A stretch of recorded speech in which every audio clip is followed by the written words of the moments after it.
This is one of the last videos with the Q-Tech. I think there's 2 or 3 more after this, and then it is no more. I gave it 3 months, actually over 3 months. Just never fell in love with it, and went to something a bit more custom for myself. Well, that has nothing to do with this video coming up, but you gotta start somewhere, yeah. So don't get too used to seeing that bright white stick. Anyway, let's get on with this.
We can't lay out this table because I'm in the way of most of these balls, but let's get down to shoot the one. I want to show you the big problem with this rack here.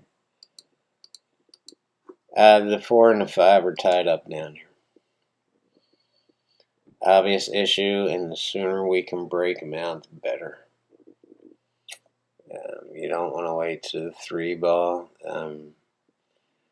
We can't do it on the 1 ball. The best ball to do it on is the 2 ball, but the problem then is controlling not just the breakout, but the cue ball to get back on the 3 ball. So it's all about getting the right position. This is the key shot, the 1, 2. And then the next key shot is the 2 to the breakout. While getting on the 3 ball, this is the art of the breakout, if there is such a term. So before we lay out the table, hang on a second. And now we're out of the way so we can see what's going on a little bit better here.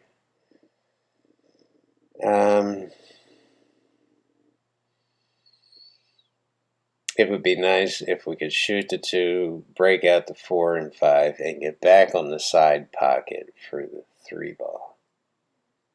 But you're asking for too much, especially with this 8 ball in the way of everything. It's just, it's a bit too much. So instead of shooting the 3 in the side, let's aim for the 3 in the corner. We can't get wide. We have to get to our side of the table here. Once we get past the 1, the 2, the 3, the 4, and the 5, the 6 to the 7 is simple, the 7 to the 8 is simple, and the 8 to the 9 is simple, so it shouldn't be too much of an issue here. Let's see how this breakout goes. Remember, it's all about getting a shot on this 3 ball. You don't want to come up too high here, any higher, and you're in Scratchville here. So I think I can do something with this 3 ball in the corner, but I'm just going to have to wuss it up and probably get on this rail. I have to be very careful here. You certainly don't want to draw this ball. You're going to draw it right back into the pocket. And on that breakout, we set the 4 ball right in front of the pocket, pretty much down there. So we can be anywhere on this table and make this 4 ball. Of course, the cue ball being on our side, this side of the table is much better than being over there, and you don't want to get too far down table. So this is just a pure whoosh shot. You're just using the weight of the cue ball to hit that 3 ball up into the corner, and just taking what's left. You don't want to be on the rail, so it can get off the rail a couple inches. That's fine. Now it's all about holding the cue ball down on the 4 to shoot the 5 while getting in a position to shoot the 6. And you can see I went way long. Way long. And now I'm left with a difficult shot on the 5 to get back on the 6. 4 position to get on this 7. So the best thing to do here is play the line. So you're drawing this with bottom left, hitting this sharp rail, hitting this rail, and coming back on the line. Play the 6 and just take what you can get. This is not a precise run out because of that breakout. We have to take care of one thing at a time here. So yeah, you're playing a line on that 6 ball, and I can't really tell with this angle, or with this camera angle, where I'm at. Well, good, I can go down to the bottom, or to the top rail, and this is just a no-brainer. Just stay on this side of the 8 ball so you can get down on the 9. And it looks like I'm on the left side of this 8 ball, but I'm not. I have a little bit of an angle. It's a left-hand cut. It's very slight, but it's enough to get back down on this 9 ball. So it wasn't straight in. We had a little bit of an angle. Just enough to get down on the 9. So you have to be careful in those last 4 balls. Actually, we had to be careful during the whole run-out. But it was a decent one. It just wasn't, pinpoint precision because you're breaking balls out, and you're in a position to just take what you can get, and sometimes you have to do that. I mean, plan it, but get ready to change your plan here and there and tweak it, and don't stick with that plan. Don't be stubborn about it. Adapt to whatever the table gives you. That's it. This has been another award-winning video. The Q-Tech, don't get me wrong, I like the stick a lot. I played well with it. I just didn't fall in love with it. It just, you get to a certain point where you demand what's right for you, and it was too heavy. And last night, I switched back to my old stick that fits like, an old pair of shoes, and it might be dirty and it might be ugly, and but it's me, it's mine, it's customized the way that I play pool. And I gave the Q-Tech over 3 months.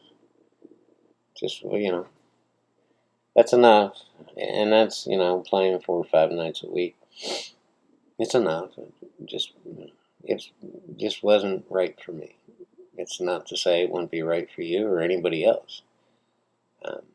But last night, dangerously, and, I took a big chance, and 2 hours before I matched up with a pretty damn big match against a pretty damn good player, great player. I switched, I hit balls for 2 hours with my old Pure X cue. Remember that? And I played the best pool of my life last night. We raced to 7 3 sets. I beat him all 3 sets, and 2 of those sets I skunked him, and he just never got a shot. He had a couple safeties I played, but they were tight safeties, frozen to a ball and taking away pretty much all angles. He never really had a chance to take control of the table. And I was running 3-packs, and I ran 1 4-pack in the first set. I just played great, and my break was working. Everything was working. So, it was like it was like putting on an old dirty pair of shoes. You know, they're comfortable and they're broken in for your feet and the way you walk. But I have a plan with all that. It's not the down Q-Tech again. It's a great Q and they're straight and they're wonderful. It just wasn't for me. Peace, everybody. Have a great, great weekend.